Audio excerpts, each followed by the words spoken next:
පසුගිය දවසක කඩවත මිරකල් මෑන් පවර් එකට අපූර්ව ටෙන්ඩරයක් හම්බුණා. ඒ තමයි ඊශ්‍රායල් එයාපෝට් ක්ලීනර්ස්ලා.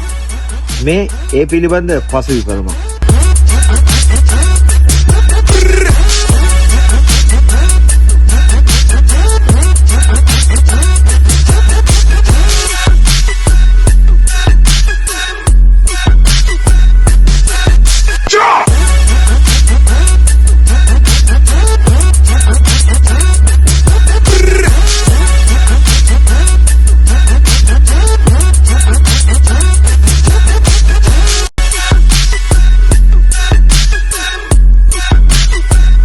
ඉතින් ඊශ්‍රායල් නියෝජිතයින් ලංකාවට ඇවිල්ලා සිදු කර මේ පරීක්ෂණයට ශ්‍රී ලංකාවේ 9 දෙසින් තරුණ තරුණියෝ සහභාගී වෙලා තියෙනවා. ඉතින් ඒ අතරින් 100 ගානක පිරිසක් තමයි තෝරාගෙන තියෙන්නේ.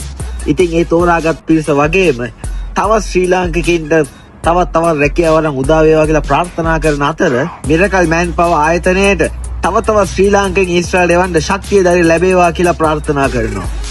ජය වේවා.